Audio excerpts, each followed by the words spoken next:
And we're back. We're here with another Hello. episode of Hero Select. And as we talked about, but I have a Weetabix behind me, your country's national food, Funnyastro. Funnyastro is our guest today. Hello, Funnyastro. How are you today? I'm good, thanks. How are you, Avast? I'm a little disturbed, honestly, a little perturbed after you told me that you couldn't find Weetabix in North American stores. And It's that's a a real struggle for tragedy. me, actually. That's a tragedy. How do you survive without, like, I feel like it must be like, a saltwater creature living in freshwater. If you can't find your oat-based bricks, then or wheat-based bricks, then how do you even eat breakfast in America at this point? Do you just pour sugar into your mouth like most Americans? How do you do I it? just have to eat the sugary cereal. There's no choice for me anymore. That It's really that's hard. hindered my ability, you know? That's tough. That's tough. That's a tough thing. Well, as with all things Hero Select, we are, and also I have the crop working today. Last time when I did with OG, for some reason his crop wasn't, but I have his crop. I have Astro's crop properly done today, which is always nice. But moving into that, I have to say, what a lovely apartment. Because the Fusion, you're not in a team house anymore, right? It's apartments, right? Is that what Yeah, you we're in told me? apartments. Okay, apartments. Wow. And then those are. Do you prefer apartments or do you prefer team houses? I'm not sure, actually. I Have you been in a think, team house? I don't know. Have you even been in a team house? yeah, in Atlanta we were in a team house, Mm, but right now I think I'd prefer a team house. really? But apartments with an office is better. But of course, right now we can't even go to our office, so we don't get to see everyone every day, Yeah. So it's which like the is a isolation plus side of a aspect of team it. house. Yeah, I the get you. isolation is a little hard in the apartments. Yeah, I'm feeling. All I have. I mean, I'm lucky. I live with my family, but like then at the same time, I also haven't like.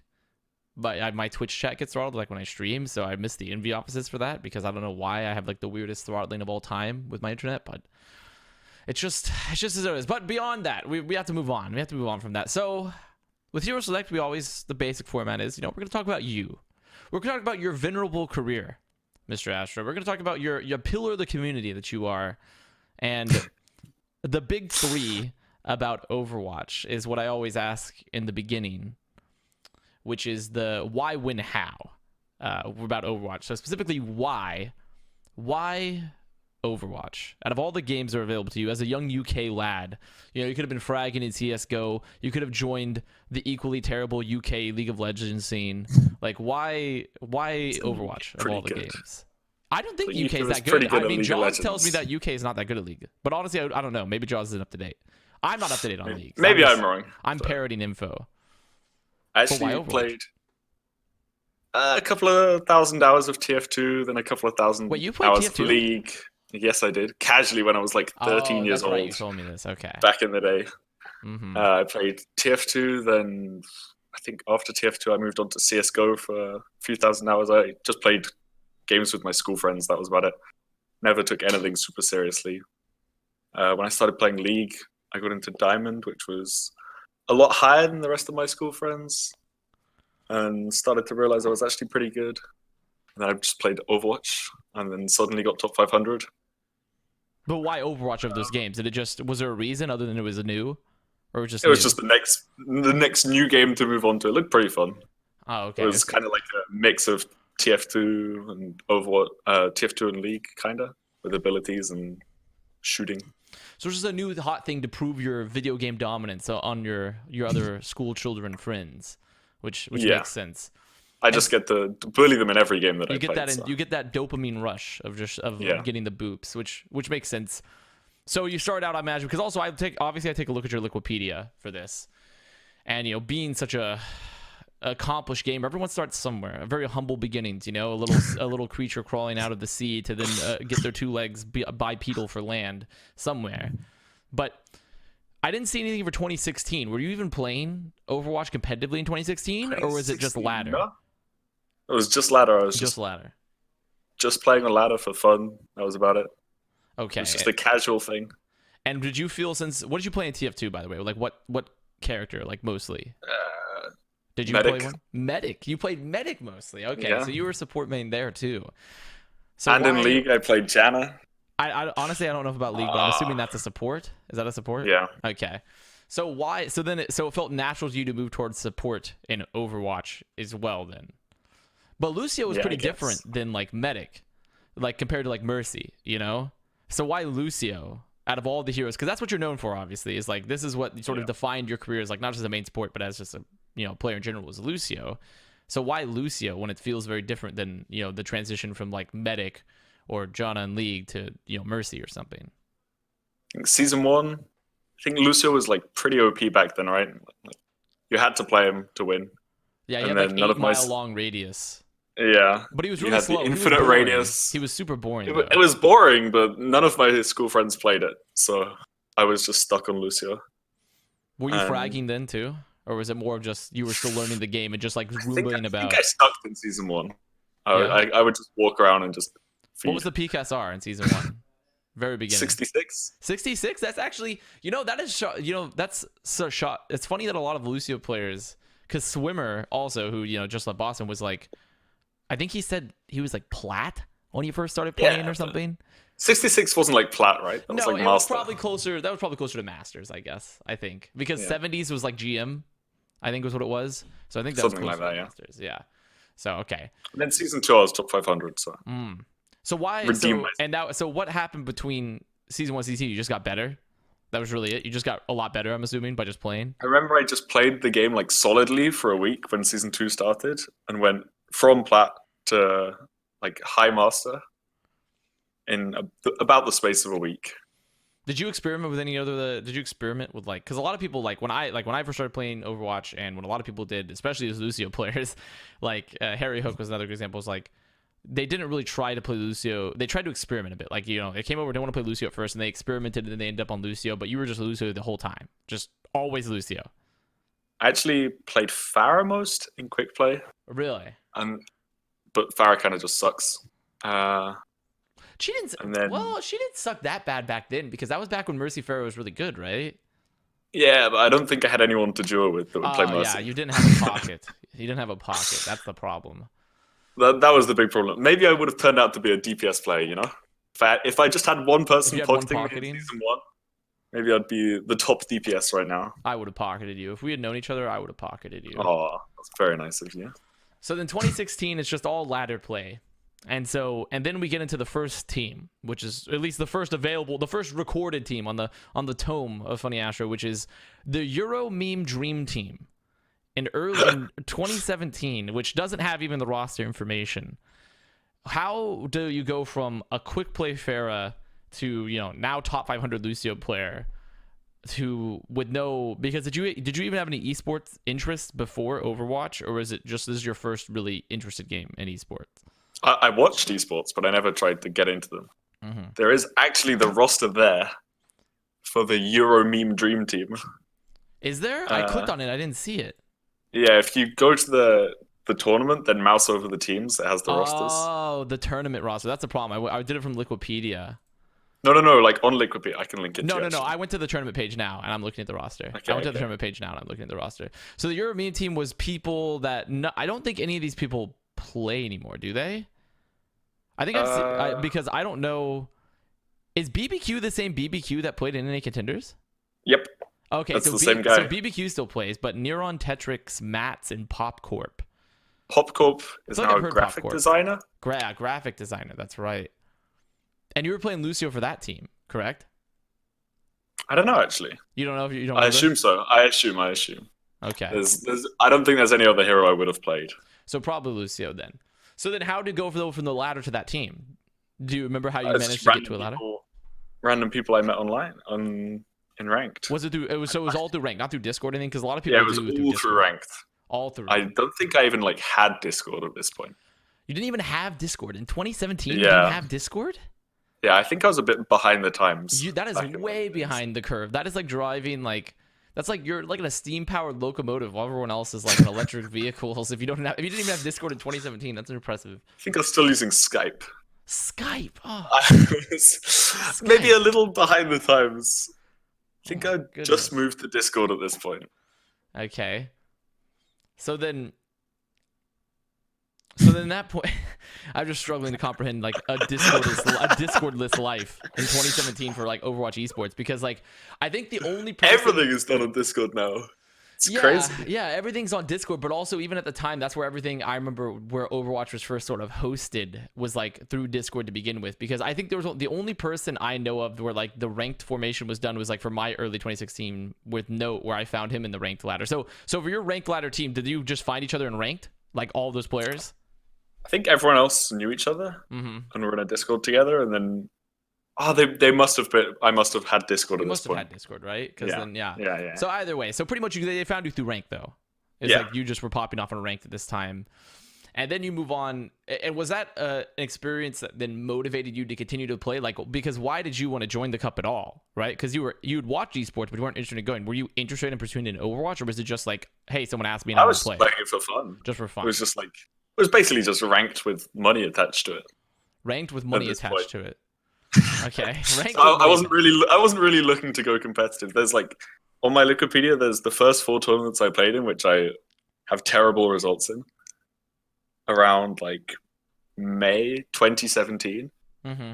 where I was just playing for fun and I didn't really know anything about esports. I actually didn't follow Overwatch esports at this point as well. Yeah. So I didn't watch pro games. So then it was just for fun, because also then you go on to play after that still several more cups of like the ESL or the or the Gosu get. Not I don't think they were Gosu weeklies, they were the ESL weeklies, I think, right? Or like Go Pro weeklies. Go 4. The Go 4, that's what they were. Overwatch. Go 4s, yeah. And you put on teams like Oompa Loompas. And then finally Yeah, at the end of that was a few months later. That was something like it was 6 or because 7 months later. that was like towards the end, but it's still the same progression, right? Like you're playing through all these weekly cups, which started out with the Euro meme team dream and then meme dream, and then Oompa Loompas, and finally the 8-inch Slayers. So why did you keep competing though? Was it just because it was ranked? It was just ranked with money, and that's why. It was just free money. Yeah, it was just free money. Were you winning those? Yeah, we were winning those at this point. Ah. Our team for the Oompa Loompas team was actually, if looking back on it now, our roster was stacked. So we had Chubbs, Dridro, Kevster, Chow, and Faye. Yeah. Oh yeah. And that's a pretty stacked roster. That's pretty good for the time of like the weeklies too, where like there Yeah. wasn't like a lot of the talent was still pretty spread out. We would kind of just play and win. And so we would each just of one these trick this teams, one comp. did they scout you through ranked, or did they scout you through your previous performance in those weeklies that you'd been playing in? Oompa Loompas, I knew through ranked. Okay. I think Kevster and Dridro. I think actually probably everyone knew me at this point because I played a lot of ranked back in these times. That's true, because that's how people. That's sort of like also how you got your name post a lot of this, anyways, is playing so much ranked. Did you just enjoy playing ranked, right? You publicly stated that you love playing ranked, Ranked is fun. which is really A strange thing. a strange concept in Overwatch, because so many people. I mean, people started out loving to play ranked. Like I used to love to play ranked too, and then a lot of people just get burnt out because you're playing it for so long, or you're used to the team environment, and you're playing for so long, but you just keep on going. Is there like a reason? It's still fun for me. It's just fun. Like there isn't really any explanation. Fun, you just yeah. like playing ranked. It's also There's interesting with nothing Lucio, because support players typically don't like playing ranked that much either. I feel like ranked is really enjoyable. Like in every game I play, I love playing ranked in League, CS. Just there's something fun about it. Your brain is going to be studied in a lab. Future years, they're gonna Future esports pros are gonna look at my brain and try and dissect what was wrong with him. Yeah, what's going on? What's what wired made him like differently with this? his brain? Like they had like the projection of like what's a gamer gonna look like in 20 years. Did you see that, by the way? It was like some article of like what's a gamer gonna look like in 20 years. Well, I'll send it to you, but it's like this hunched back, like pot-bellied pale person. Oh then, no, but then the gamer stereotype. But for you, it's like the inverse, where it's like you're gonna be like a golden god standing upright, and they're gonna like rewire. They're gonna look for the brain to see what turned you into such a Chad ranked grinder. You know, that on Lucio of all things, they're gonna look for that. Did it feel different at the time? Like when you were competing now, like in 2017, when you're just playing, first starting out to Overwatch League now for you, does it feel different, like in terms of like your enjoyment of it, like after all this time? Because a lot of players, they start to feel different. Stops feeling like a passion, right? It starts feeling like a job for people. I still love playing ranked, but I just care less. Yeah, but I'm just talking about Overwatch in general. I think it's just as fun. Yeah, I mean Overwatch, I think it's got even more fun for me. Yeah, because there's just more layers to it. You know? Yeah. It's way more complex now that I'm playing in a team, and you have to think about all these things, and everything's going on all the time. So you It's a like lot it more being busy. more complex versus like Yeah. more simple. See, this is why they're gonna dissect you, Astro. This is why they're gonna dissect you. This is the Everyone reason. else just wants to go back to the simple life of playing ranked, and I'm here You're enjoying. advocating for the craziness. Okay, so that's 2017. So you're experiencing the first, just ranked with money essentially. You're experiencing competition. I was actually on a UK based team. This isn't on Wikipedia. It was called M&M Gaming. Eminem Gaming. Was that a team in 2017 that played in the weeklies as well? No, we played on like various UK lands. Oh, so you went to UK LAN. Were you good? Yeah, I Who was think on we the roster? won. Oh, that's a great question. Uh, we had Tetrix, Tetrix. Flares, Okay. Mats. These are a lot of people who I've played with before. Yeah. See, a lot of these people Uh, are people that it's tough to find a lot of information on because this is 3 years ago now. And if they yeah, didn't really progress beyond that, then it's like Wikipedia is often incomplete. And if I wasn't, resident part of the Three Village gaming community, so I didn't have any of that information a lot of the times because I was still starting out myself, so I had no concept of all of this. But lands were good. So you went to lands, you did the weeklies, and then we won some lands. you won some lands, and then Yeah, you we get to won 2018, Insomnia. right? 2018, after you won Uh, Insomnia, you go to British Hurricane, or you won Insomnia right in 2017. You go to British Hurricane in yeah, 2018. there was actually so in between. There was this one LAN called EGX, I think it was called. I wish I could find the rosters. EGX Watch 2018. I probably should have thought of this before. But there was this one LAN where I played against another team in the finals. The prize was like some really good Omen by HP laptop. Omen by HP, the Yeah, Overwatch League sponsor. yeah, Wow. that one. And we played against this other team in the finals when I was still on Eminem, and the other team had like Smex, Crusade, Fusions, Hypok, who is now in Optic, Mm-hmm. and Ayuki, and one other person who I'm forgetting And right so now. did this lead into you going to British Hurricane? Is this LAN? Yeah, that's kind of what led into it. I sort of played against them, and I think they realized I was pretty hard to play against. So I was pretty good. Yeah, not to toot my own horn, just a Yeah, tough gamer to play against. I like playing ranked. I don't want to flex that hard. We actually only lost 3-2. We got reverse swept in the finals, which was pretty sad. Okay, so British remember- Hurricane I picks don't you up remember who was from on this the team at this performance, time. pretty much. Yeah. They pretty much pick you up from this performance right after this LAN. And So Crusade recommended me, uh-huh. and Fusions. I'm Because pretty didn't sure. you end up splitting time with Crusade, right? On British Hurricane? Yeah, I did. Okay. So then you go to British Hurricane, and they pretty much reach out to you after this LAN because they're just like, oh yeah, this is a god gamer on Lucio that's very good and he's British and that's that's pretty cool. And so it's Hurricane for 2018, and you guys get first in the very first In season my you play. first Your ever season of Contenders. Just playing King of the Hill. Did that flip the switch for you at all? Of like, I want to go pro now? Yeah, Okay. I think. Actually, joining Hurricane was pretty out of nowhere. I just got a message like, hey, you want to trial for us? I played like one scrim block. I'm pretty sure I fed the entire time. Because I'd never scrimmed with a proper team before. I'd actually never scrimmed. Mm-hmm. So none of Because these even LAN the teams meme- or the- weeklies, you just showed up and No, played, right? they were just mixes which you show up at the tournament. Okay. And So- then Okay. out of nowhere, I just get this message. It was on like Christmas Eve or something. I remember, where it's just like, you wanna join C9's academy team, and being a fan of esports from like CS:GO and League of Legends, I was just like, holy shit! That was like a Christmas wish. Out of nowhere, come true. yeah. It's Christmas Eve and you get invited to the C9 based academy team after, and then you're saying you want to go pro, and you want That was the point where I was just like, damn, yeah, time to go pro. damn, time to go pro. Drop Damn. everything else. So, but I imagine also on that topic that a lot of people had to sort of juggle work-life balance while going through this process. You were still in school, right? Yeah. I was still in school when I signed to Hurricane. Okay. It was pretty lucky because on Hurricane I only had to play King of the Hill. I was the Koth bot. The Koth specialist. Yeah, the cough specialist, as I was Okay. known. So And then your commitments weren't as large, like time wise, so you could yeah, still go to school. I still went to school and finished school and everything.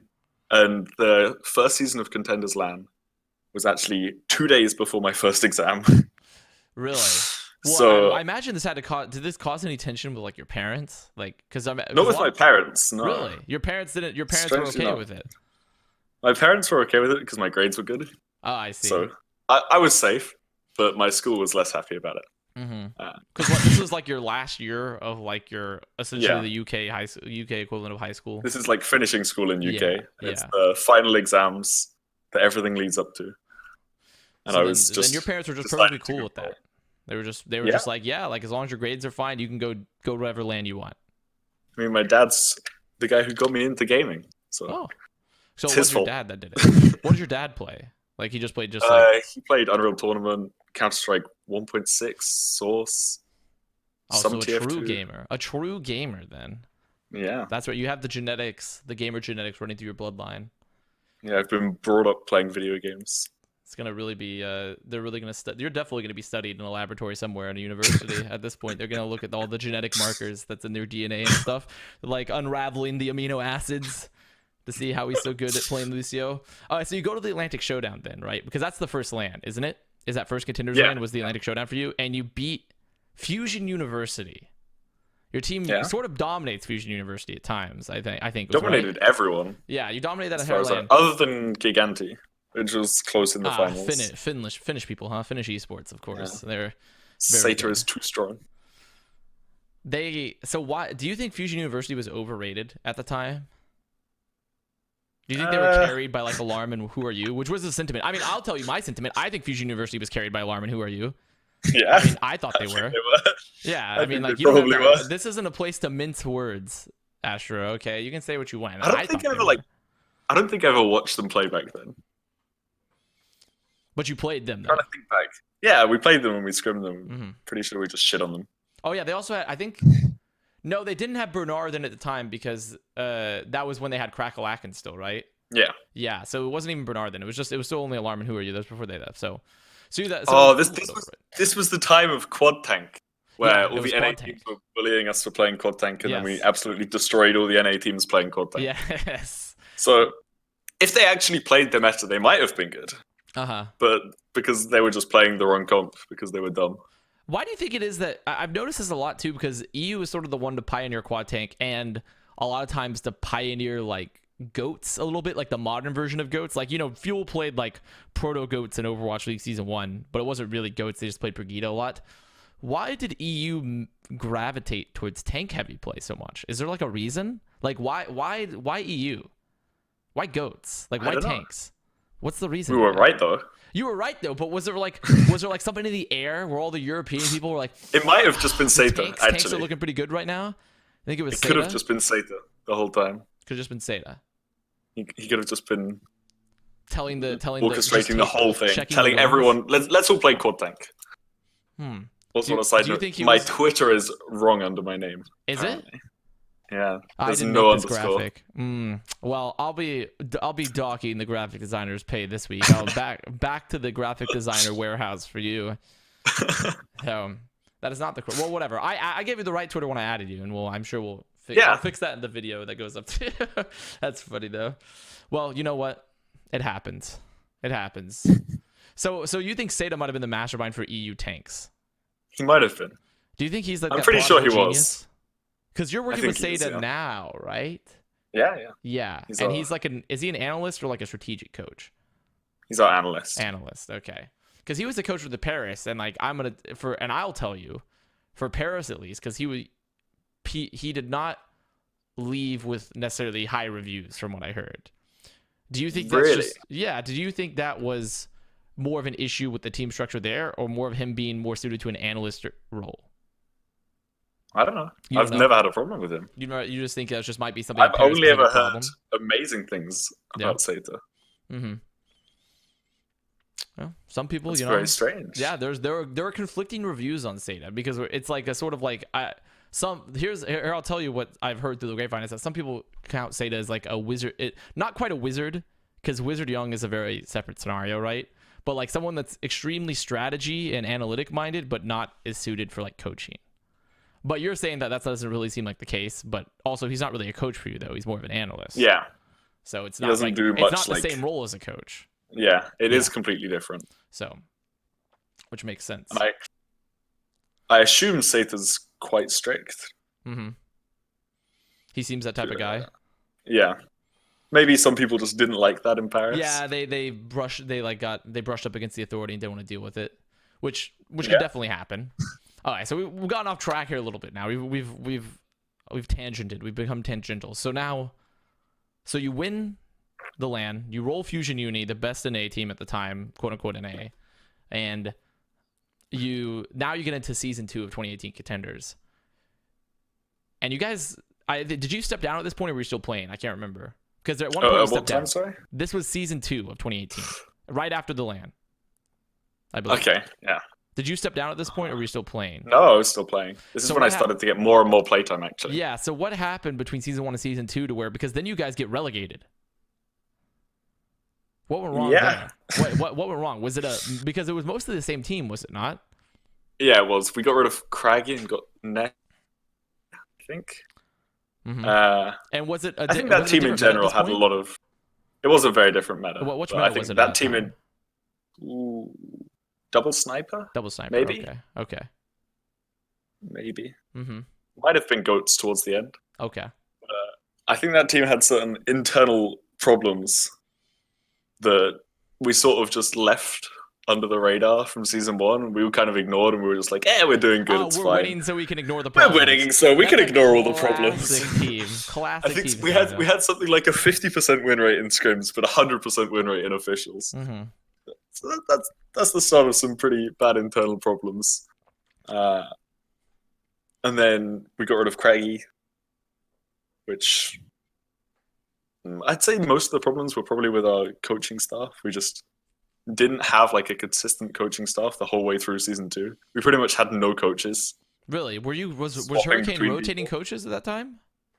Yeah, we changed our coaching between season 1 and season 2, I'm pretty sure. Yeah, It was I'm just a looking at mess. it. I'm looking. At Everything was just a mess. And then we were slowly giving me more playtime instead of Crusade. And we had this whole thing between 2 DPS players with Mikey and Nesh. Oh yeah, because there was a time where you had Nox, Dream, and then there was Nox and Dream also, and then that was, and we then started out with like a guy called Shifty. Shifty as season well. Yes, there's also a And then- Shifty. We got rid of him Okay. because we felt like, I don't know. He just was wasn't a bit of a working. weird coach. It just wasn't working. Just wasn't working out. Okay, so you had all these. Just internal wasn't issues. working. And then we slowly like added coaches one by one through the whole season, I'm pretty sure. Mm-hmm. I don't remember exactly, but it was something like that. And it was just... What was the final it was coaching just a staff by the end of the mess. season? We didn't have one. Oh, there was none. There was none. I don't think there was any. I think we were still getting people in and out. Maybe it was that 3 of Nox, Dream, and Albion. Mm-hmm. Yeah, because Elbion's still with them as well. But Yeah, he's still there. I remember Elbion being. At I some think Elbion point- was there at the Atlantic Showdown for British Hurricane as well. The Yeah, he 2019 one. Yeah. But after we got relegated, at some point we got Chris Tieferin. That's not on the wiki or anything. No, it is not. But we on had the him wiki. for a month or 2 in the Goats meta when we were playing in Trials, and that's when we started to really get back in our groove. Yeah. We started dominating everyone in that's when Trials. that's when you went back through trials and then you requalified. But then because at some point you take a step down. You stepped down from British Hurricane at some point. Was I it don't after step trials, down. right? Oh, what I never happened? stepped down, actually. You never stepped down? Was that I, when you were going to Boston then?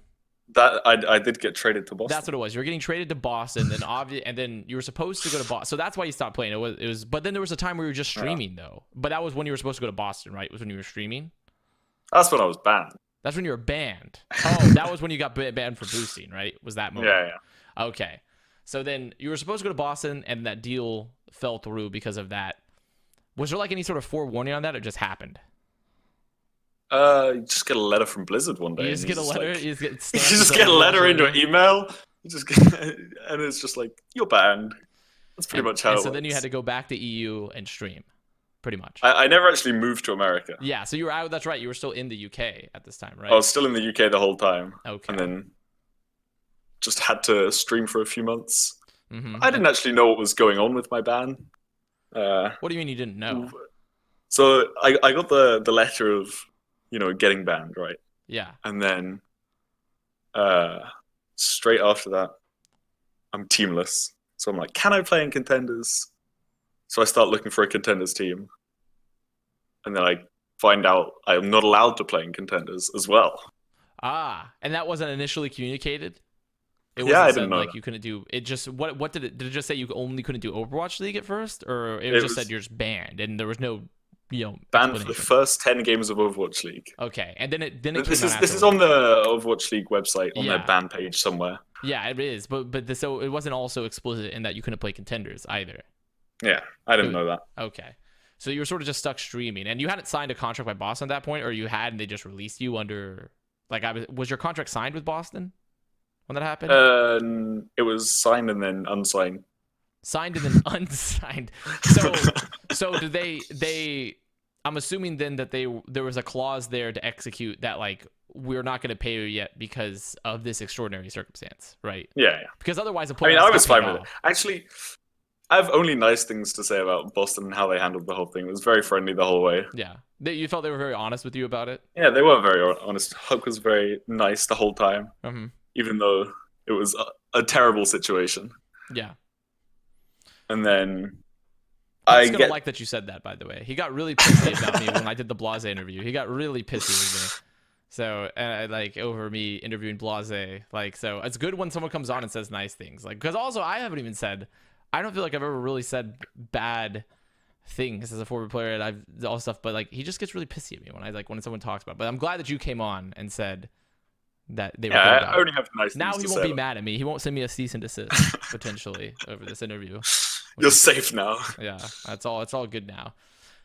Did you think at the time also when you were obviously for going to Boston, ignoring everything else, was it just so you wanted to go to Overwatch League, obviously, because who doesn't want to be in Overwatch League as opposed to being a contender for the most part?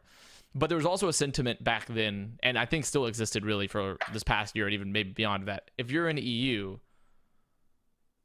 you need to go to an A for money. Do you think that still holds true? Like right now, you have to go. The Hurricane money was pretty good. Yeah. But there was only silver two. There was two academy teams, I think, technically, or was there even two? Actually, at the time, was it only one? I think there was one or two because it was only Hurricane was the official. Yeah, the money in EU is pretty bad. Yeah, but I don't think you play in contenders for the money. You play in contenders for the prospect of getting into Overwatch League and then getting money there. But isn't the argument that you need the money in contenders to do it long enough? Because it's really tough to not very many people. Generally. Just get promoted faster. Yeah, just get promoted faster beforehand, right? Because not many people are obviously able to generally hit one season promotion necessarily. Sometimes it can take a little bit. Or do you think that if you're not hitting a one, if you're really good, then you hit that one season promotion. Do you think that should be the norm of that's what players should be trying to do, or do you think that and that it shouldn't really matter? Well, obviously everyone wants to do it as fast as possible, right, Astro? I'm saying do you think that if a player isn't getting quickly promoted, then really contenders is not going to work out for them, or Overwatch League is going to work out for them because of the fact that it's just probably not good enough. It'll probably work out eventually. But then wouldn't you argue that they still need if you're money? not yeah, I mean you can get a job on the side. Yeah. Or stream. Yeah. They could also stream. They could become Lucio. They could become the number one ranked Lucio player, which is also true. That helps. It definitely helps. So then Boston falls through, and you start streaming, and your stream starts popping off a bit. You build a pretty good stream pretty fast, honestly. Yeah. And then I think in between this time, right, is when Atlanta Academy approaches you. Correct? Is between that time when you're stuck in the UK streaming. What prompted that? Why Atlanta Academy approaching you then for the after the end of season 1? So, and obviously because they had Ajax. Yeah. So what happened? Why Ajax? They did have Ajax. What happened? It's a pretty tough decision to make. You gotta imagine. I think it was so I didn't know when I was actually unbanned, Mm-hmm. because I got the ban, and then I was just like, damn, now I can't play an Overwatch League. And then like a month later, after all my contenders tryouts that I'd just done to try and get on another contenders team, I was like, damn, I can't even play in contenders. So then I was just like, fuck it, time to stream. And then streamed for a while, and then a few months into streaming, a couple of teams, I think it was Atlanta that asked first, started asking when I get unbanned. And I actually didn't know when I got unbanned. Wasn't there like a date? No, there was no date. It was 10 was just the games 10 of games? Overwatch League. Okay, so they didn't really. But I don't know if that counts while playing, while not playing, while not even on a team. Yeah. I had no clue. Well, how did you get figured out then? So eventually, like after I was talking to Atlanta and they were like trying to get me, they found out from Blizzard. Okay. And so enough people pestered Blizzard to find out when I was getting unbanned. Okay, makes sense. It's like so then eventually. So who were some of the other teams that approached you besides Atlanta? Ooh, I had a couple of other teams. Are you not allowed to talk about them? I can probably talk about. What does it matter? I mean, you're on Atlanta, you're on Fusion now. What does it matter, right? Like we're here. It's this what a year. What old? does it matter? It's a year old. I mean, if you don't want to talk about it, we don't have to. We can move past it. We can go past it if you don't want to talk about it. I could have gone back to Boston. Could have gone back to Boston. Okay. Could have returned home to the promised land. Maybe. Could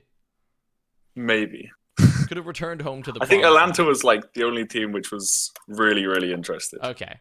So really, no one else, even despite your stream and despite you being rank 1 at the time, and you were actually previously going to be signed, like people didn't want to touch you because of the ban.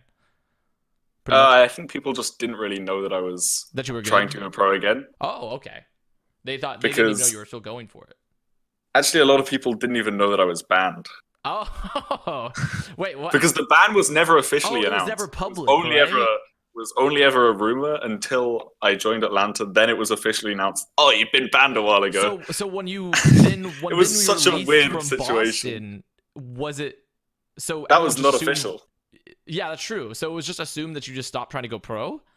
Yeah, because I mean, I said myself on Twitter because I didn't want to have this rep That's of pretty weird. Banned player. I said on Twitter I'm taking a break from going pro to be a full-time streamer. Okay, yeah, that makes sense. Yeah, so you yourself said everyone thinks he's taking a break to go pro to be a full-time streamer, but so then you can argue that's partially on you. Then yeah, I mean, of course, because you're the one that said I'm taking a break. I thought the other teams would know from Overwatch League that I'd just been banned, but apparently not.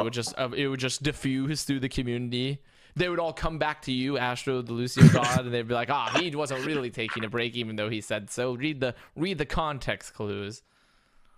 Okay, so Atlanta comes back to you then, and they ask me if I'm trying to go pro. Yeah. And so I'm assuming of course, you say, yes, I just don't know when I'm unbanned. And they don't know if I'm allowed to. They figured that all out for me, which was great. And then they go, and then they get you on to Academy. Yeah. Okay, but you have to do the visa process, right? But didn't you still play for them from the UK at points? Yeah, I did. I still played at like in the end. When did you play at the last part of 2018 or 2019? It was at the end of the last part of season 2 of 2019 or season 1 2019. I'm trying to remember. I think season 1. Yeah, last part of season 1 2019 contenders. And you replaced Ajax. I was playing from home. Yeah. When I replaced Ajax. So you were playing with 200 ping from Europe at 4 a.m. and replaced Ajax. Yeah. Poor Ajax, man. The guy gets so much shit from the community. Do you think he didn't deserve that much shit? Oh, he probably deserved it. He probably deserved it. So you say, poor guy got so much shit, and then you go on and say he deserved the shit? I mean, he was bad enough to literally have a mistake play like named after him. Yes. Everyone knows the Ajax beat, right? We do know the Ajax beat. Well, it's like the Yu-Gi-Oh meme card where it's like they said that like Ajax died with beat 3 times or whatever. Yeah. If you're bad enough to have those memes, then you kind of deserve the memes, you know? So there was no redemption there. No redemption to be found. And I know he walked away from that situation very salty. He was not at all happy with what went down there. I mean, I don't think anyone's ever been happy when they've been kicked from a team. Yeah. but Well, he there was was probably they said particularly that there was like the unhappy. news. I think there was like he said that he felt the team would like stop trying to make him look bad, and then would try when you would play. Would you agree with that, or would you just say that it was probably just the ravings of a person that was in the midst of being kicked? I feel like the team definitely wanted to play with me, so So you felt like the culture shifted a little bit, a tiny bit, maybe maybe a tiny bit. maybe Okay, there was a little a few times where they would try a little less. that's a very Atlanta Academy thing to do, by the way, because Atlanta Academy, and I know you're aware of this, had a very big reputation of being a bunch of like jackasses, essentially, just like utter total idiots in scrims and in situations like that. We So did love to piss people off. that definitely strikes me as a very Atlanta Academy thing to do to Ajax Yeah. in particular. Poor guy. Hmm, Poor Ajax. that's classic. All right, so and at this time was it a two-way, right, for Atlanta? Yeah. Okay, so it was a So I two. was waiting for my visa to move to the house and all Okay. that. And so you pound North America with, because during this time you guys in Atlanta Academy consistently finish like second, or finish up like at a very high place generally, and you go to Atlantic Showdown where you get fourth, which really wasn't that great of a result for you guys, honestly. And then also Actually, go to the we didn't even win the season of contenders before yeah, Atlantic sure. Showdown. No, Did you we? didn't win. We But came you still got second. the second. You got second both seasons, right? Or not the first, Yeah. maybe the second. I'm not sure. What did the Yeah, first season you get second? Season 1, 2019, we came second. Season 2, 2019, we came first. Oh, okay, so you did, but that was when they split the divisions, right? Yeah, I Yeah, mean, so we you would have would've- won. You would have won anyways. Yeah, Because what you would have played? Who would you have played on the opposite side? It would have been Envy. Envy was the only other good Envy. team, That's right. But it but wasn't. we would have won. You would have beat Envy. Okay. I mean, we beat them, or we did better than them. Well, did you end up playing a show match against them Gauntlet. anyways afterwards? That didn't matter. Yeah, for seeding, and we won that. Yeah. Pretty sure. Yeah. That makes sense. Okay. So we were better. It's not up for debate, but So then you of go course to we had- Atlantic Showdown in between this before Gauntlet. You go to Atlantic Yeah. Showdown, you get fourth, which was not that great of a result considering that you lost to teams like who did you lost? Didn't you lose to Envy at Atlantic? I think we lost to Fusion Union. Envy. You lost to Fusion Union Envy, right? So what happened at Atlantic that was different from the previous seasons? I mean, we made a roster change between Contenders 2019 Season 1. Well, there was only one roster change, and it Yeah. was Bird. So you're saying We that? got rid of Bird. So you're thinking that Bird was the problem? I think Kodak playing helped a lot.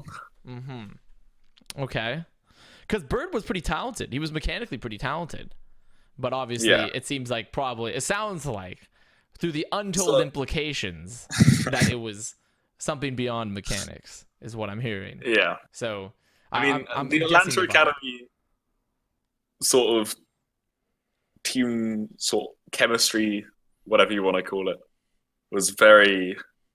We had this very set style of chemistry where everyone had to like enjoy pissing other people off, and that was what really fueled us. You fueled by being a bunch of shitheads, essentially. By being Yeah. a bunch of shitheads. I mean, to be fair, I'm watching you guys interact at the Atlantic Showdown. I realized that like I could see the energy there. I could see the energy as I watched Gator walk around in his sandals and his flip flops and socks and step in all the dog shit that was throughout Krefeld, Germany. I don't know why the streets of Krefeld, Germany were lined with shit, but they were. It's a fact. Literally lined with shit. They were like it was for some reason it was, and he stepped in that, and then we were in like just an unlucky time. We had to go to Krefeld, Germany McDonald's as well, which was a fun experience. Those were the good old days. That was also the time. Another classic story from there was when because I was helping out because everyone was lost in Krefeld, right? Because we didn't really have any direction, and none of us spoke German. And so then Saucy's mom, because you guys were also young, because you had Sugar Free and Saucy, and so the this is a parents great showed story. up. And then like I was helping out Saucy's mom, and I got her number, and everyone's like, we bullied him. Saucy's mom's number. Oh, we bullied him so much for that. Actually, Classic. have you spoke to Saucy's mum recently? She sent me a text message if I was gonna be at. She was asking if I was gonna be casting Gauntlet, and I was at Gauntlet, but I wasn't casting it. That is very sad. Because you saw me, because I was in Seoul. Yeah. I just wasn't casting Gauntlet. I was just going to Seoul because everyone was there, and I was like, I want to visit Seoul, and which was really sick. And so I was like, okay, so pretty much you get rid of Bird, you make it essentially, and it changes the team chemistry up a bit, regardless of his abilities. And you start pounding, and you go to Gauntlet, and you get second, losing to EM, and because you had a really good Gauntlet. And did that at this point? It's assumed. Were you already assumed at this point that for this entire time on your two-way contract that you were going up to Atlanta Academy, or not Atlanta Reign proper? Oh, I never thought I was going to Atlanta Reign. Oh, you never thought you were? No, Mass is insane. Really? So you thought that you were just going to be there and then get traded or something? Thought I was going to. Yeah, I never thought I was going to replace Massa. Okay. That guy is just nuts, and I don't see any reason why they'd ever want to replace him. Yeah. So then I was just kind of there. Yeah. Okay. And I was mainly there for the academy team. But Gauntlet was pretty crazy, actually. Because if I remember right, we weren't actually that confident. Like, the week of scrims beforehand, we were doing pretty bad. And everything was going pretty bad. And then I think we lost our first game to Element Mystic. And then suddenly we just started winning. You went beast mode? Yeah. I mean, don't know what happened to Gauntlet, but somehow we ended up second, which was impressive. I mean, there were teams like Gladiators at Legion at Gauntlet, so you definitely were going to finish above certain teams no matter what. When like Legion was there and like Talon Esports and stuff. Talon was surprisingly good. Talon was surprisingly good. They were surprisingly good, honestly. I guess more so than Talon was like what, LGE or whatever. Weren't they? LG were bad. LG were bad. really bad. Yeah, I did have a nice smug victory smirk when like I remember there was a bunch of people being like, "Yo, Chinese contenders pound. They pound so hard." And I'm like, these guys play I love the people. Unironically play Roadhog in 2019. Like, no. I won't have it. But yeah. Wait, 1 second. 1 second. Hello. Oh no, my headphones have died. Hello. Yes. Oh, they're better. Okay. My headphones keep cutting out. What? Your headphones keep cutting out. Just said. I was just doing this. When did you lose me? When we were bullying LG. I was making fun of LG, right? Okay. Okay. Yeah, that's it. That was pretty much the sentiment. It was just funny to me because people were like, "Yeah, the Chinese contenders are just gonna pound." I'm like, "No, these people play Hog. It's not gonna happen. Like, there's just no way." Yeah, there are so many like of these analysts. I'm not gonna call out them, but I think everyone knows that like hype up for this Chinese contenders, and Chinese contenders has just never been good. But do you think that Chinese Overwatch is good though? Still, like if you take for example, no. So you're on the Hunters is not that good train, pretty much. They just play random shit. Yeah. I mean, maybe their players are pretty good, and actually some of them are pretty good, but their contender scene was just. Not a tragic. It was abysmal. I agree. It was horrible. It was like watching like a bunch of people show up to play DM and like because they also did some weird shit before hero limits and stuff. Yeah, they always played these like really weird Solo comps that Lucio, made no Hog, sense. Tracer, Soldier, like run it down. It made no sense. Yeah, it was dumb. Sometimes I would just watch Chinese Overwatch every now and then because you'd see these analysts like hyping them up, and then I'd open up a Chinese Overwatch contender stream and watch it for 1 minute and just close it again. Yeah, it was a mess. It was not good. It was an absolute mess. So that makes sense. So then, okay, so you go through 2019, you finish second at Gauntlet, and so then you go to World Cup. You go to World Cup to represent UK, to be the best and brightest that UK has to offer. And it was not the best and brightest result for the UK Overwatch, especially coming off the back of 2018 World Cup where UK smacked USA in the groups. We lost to Sweden. Yeah, it was not a good time for UK Overwatch there. Which is interesting to say the least, considering that at the time, when you go back to look at this, let me find the World Cup roster here real quick. Let me read it off. So it was you. What the hell? Where are the why is it not listing the players? Okay, it was you, KSP, Kibbs, Max Fusions, Boombox, and Cruz is like a reserve. And I think me and Cruz shared playtime. Yeah, you did share playtime. And then your coaches were like Hayes, X, and Christopher. And that's a pretty good roster, all things considered, because KSP was a nutter. Smex is really good.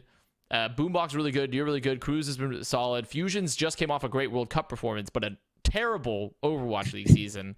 And then Kib had also always been hailed as like a pretty good flex DPS player as well. What went wrong in World Cup? Because it was May Reaper. It wasn't Goats anymore. So what happened? We shit the bed. You shit the bed? I don't know. There's nothing else to say. Just to shit the I bed. don't know what happened. It was just, yeah. It was just a shit the bed. Whole moment. event. The whole event bed? was just scuffed. The whole bed. The whole bed. So you're blaming the. So you think the event was scuffed? Like I think there are like certain types of players, right? Players which play better on stage and players which play better online, right? yeah. And personally, at least for me, I feel like I play better on stage, which is a slight problem now. But didn't you guys considering play we on don't have a stage? stage anymore. Sort of. No. It was like in a LAN environment because It was this second like, day, right? oh, it was horrible. No, first It was first like 2 days, this- you guys were in the practice. You were in the rooms with all the PCs. Yeah, right? we're in this room with like Yeah, that's 10 right. teams in the same room together. Everyone's screaming, and you just couldn't hear shit. The desks weren't even flat. Like you would move your mouse, and there would be like lumps on the desk. It was so bad. So they got lumpy desks for you, huh? Everyone had lumpy desks. Everyone I'm pretty had sure lumpy desks. it was. Or wasn't the playing field? It Very was just even then? abysmal. You would It say? was evenly bad. Evenly bad. If it's evenly bad, then all the factors are equal, right? Yeah. Yeah. I mean, But you're just once more of a again, we stage just shit the team. bed. You're a stage team. is yeah. the thing Let's there. just say we're more of a stage. Just team. more of a stage team. But Okay. next year, if there's a stage, I'm sure we'll do better. If there's a stage next year, maybe we'll do it. Maybe next year we'll just do it like a trailer. There won't even be a stage. There won't be an arena at all. It'll be in a trailer for the next World Cup. Oh no. Alright, Maybe they gave USA flat desks. Maybe that's why they yeah, won. maybe they gave the USA flat desk, and that was the problem. That could be it. Just and then they get the flat Bias desk, and they groups. get the nice shipping container, and all the other teams are in the other shipping container to get there. Is in the Yeah. next World Cup. So World Cup finishes. It wasn't a great result. It was okay, not great. And you don't keep up the hype from last year where UK smacked USA. Were you already in talks at the end of that at this point with Overwatching teams? Yeah. You were. Were there any particular teams that stood out to you, or was now, since obviously you're on Fusion now, was Fusion the one that sort of was like your number one pick at that point? Fusion was the number one pick. I had a lot of teams to decide or choose from. And Fusion was always just like, I think one of the biggest factors is the coaching and the staff behind it. Because I've known Chris for a long time. So it's very easy just You felt the staff behind Fusion. Do you mean old staff or current staff? the current stuff. Current staff. So this is after With they KDG, announced Chris, that they were Sato. getting KDG and all that. Okay. And I mean, I knew Chris was staying, and that was obviously a big motivation to join. Yeah. And then on top of that, I mean, the roster is just ridiculous. It's a pretty good roster. It's a pretty good roster. It's just ridiculous. One could say. Now, see, I won't lie to you. I've been very much counter Fusion culture for a while myself. But that's also partially my bias from left over from season 1 and 2 Fusion. So, and this isn't the same Fusion, really. Yeah. And then you went to map 5 versus Defiant and stuff like that, and you nearly choked Terrain. So it's just all it's all Okay. all wrapped up, right? So I have my reasons. Here for this. So Fusion was your number one, and the biggest reason was the staff. Yeah. For Fusion, because you wanted to be with Chris, you wanted to be with Seda, and like the roster looked really stacked to you.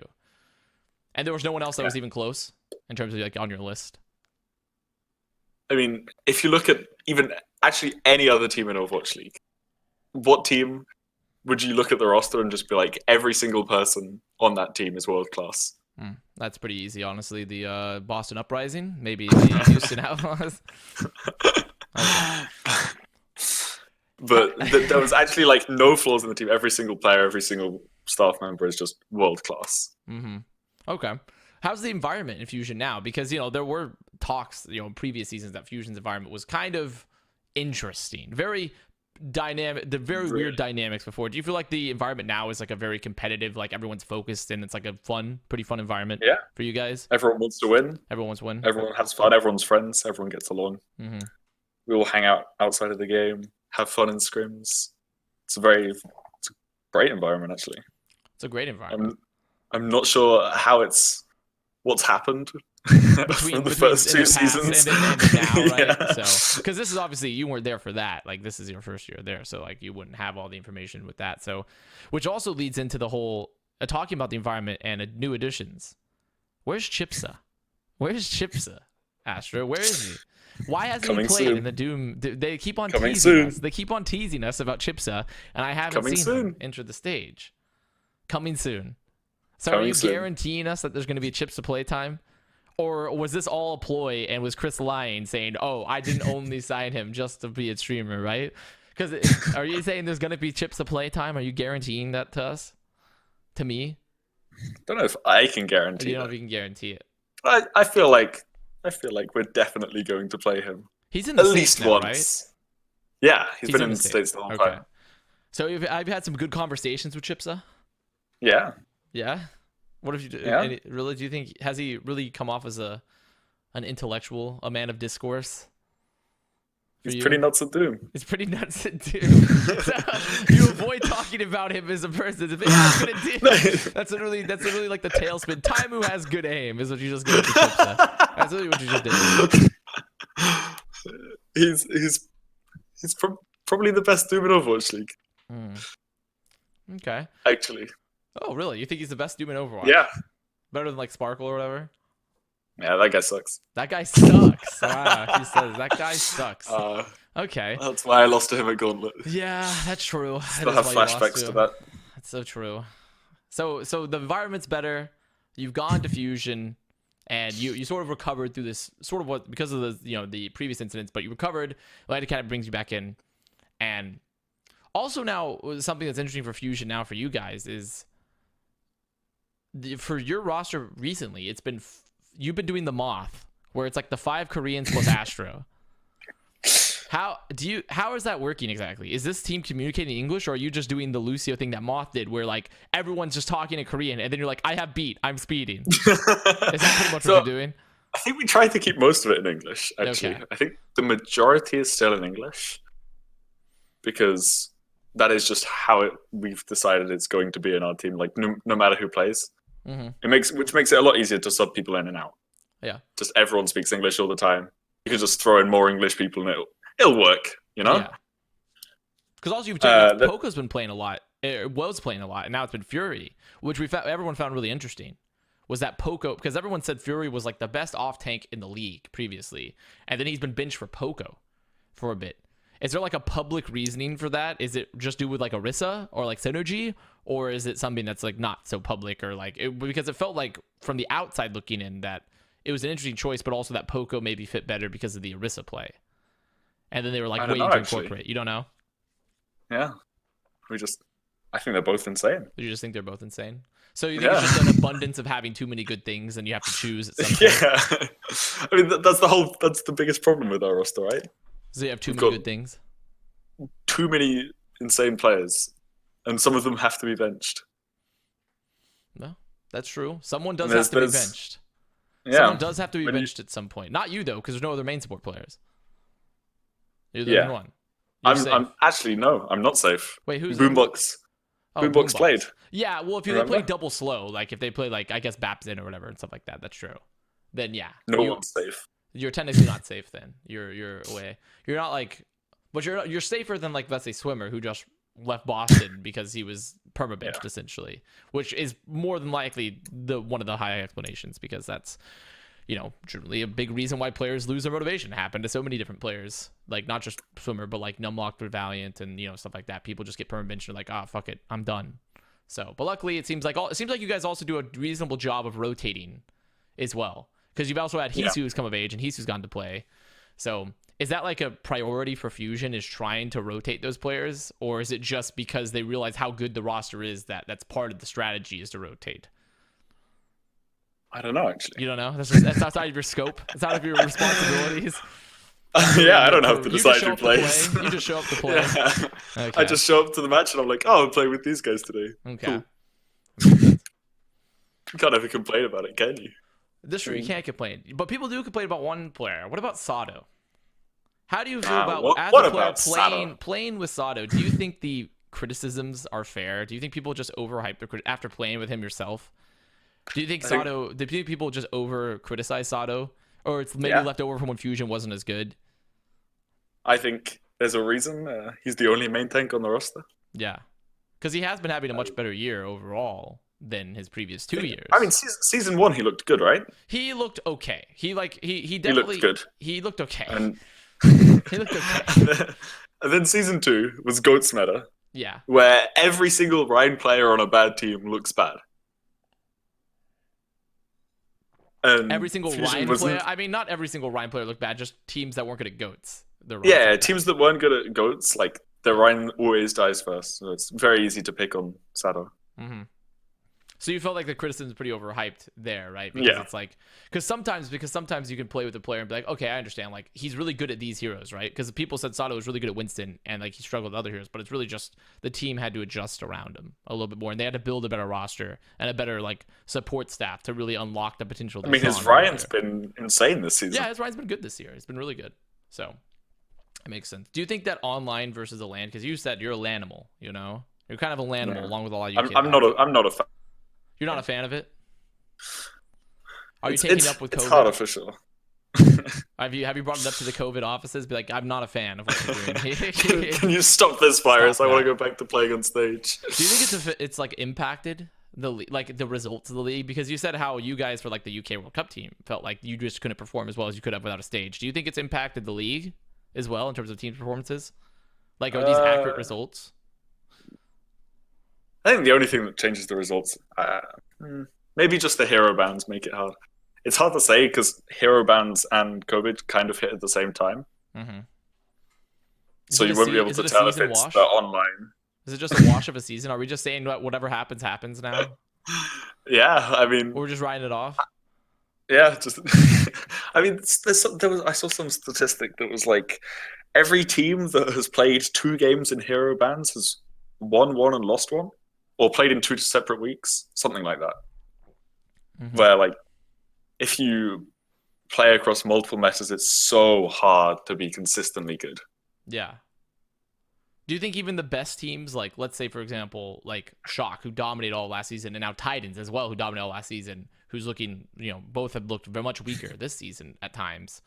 Do you think that no matter how good the team, it's very unlikely any team will ever be really consistent across metas and be equally good? Or at least like good, right? Because you can be worse in one meta and really good in another, so it almost balances out. But you think that just seems impossible no matter what? Like no team, no matter how good, could ever be really super consistent across these hero pools and like the online experience? I think that's what everyone's trying to do, is be consistent. I think we're getting pretty close. I think it's pretty hard in the first couple of weeks of hero bans because no team has like a system in place of how to scrim with these hero bans and how we're meant to practice and do all this.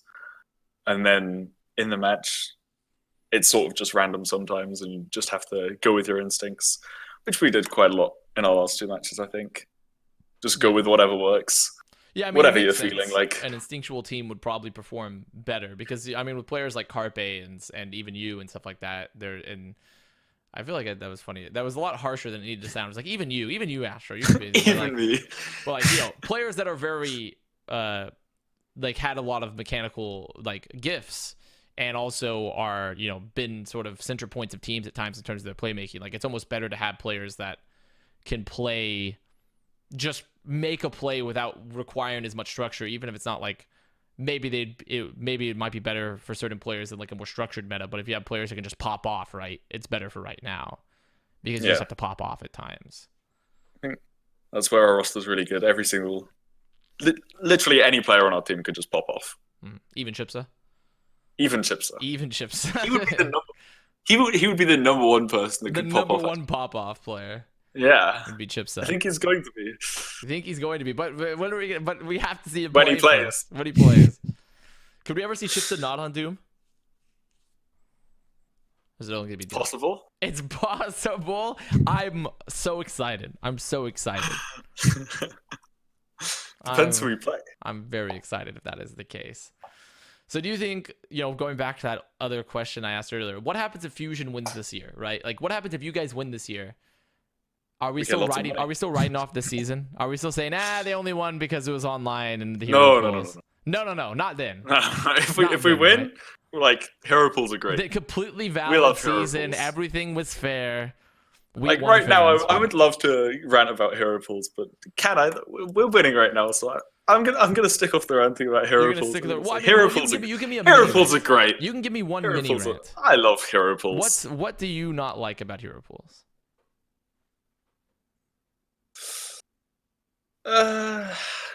Not knowing what the meta is until the day of the match. Until the day of the match.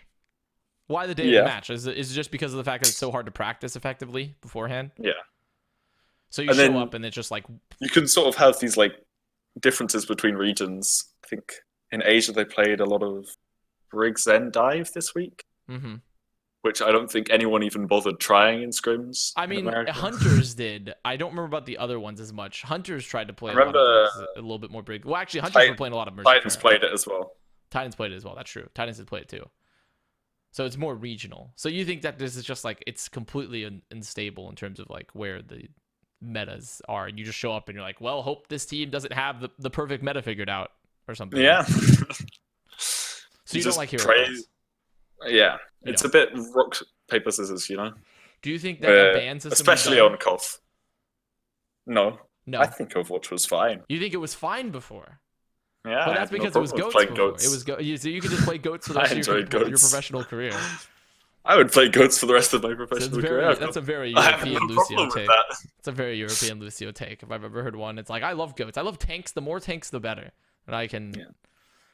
So you don't think there were actually needed to make any of those changes? You felt like, but there had to be. I mean, clearly though, the metas hadn't been shifting, right? And their balance efforts were sort of hindered by themselves. Like, surely there had to be some sort of change. Do you think that was perfectly fine, as it was? 2-2-2 added in enough change as it was. Enough change as it was. Okay. So then hero pools are just adding too much like chaos. Yeah, Really. because at the start of the season, what did they add? They added 2-2-2, and they said they were going to be patching more hero pools. After that. But they said they're going to be patching more frequently as well. Yes. Which is just so much to try and change the meta. All three of those things. The thing is that the funny part is about all that too, because I was talking about this on Contested. It was that like the hero pool. The funny part is that the metas are essentially not shifting with hero pools. It's like just rotating because of the fact that they still don't have anything that replaces May or Reaper or stuff like that. You know, like May Reaper is still like, oh, May's banned for a week and then comes back the next week. So it just like rotates internally. Yeah, that would have been two different metas. Yeah, that's two metas. That's two different metas right there. That's better than one.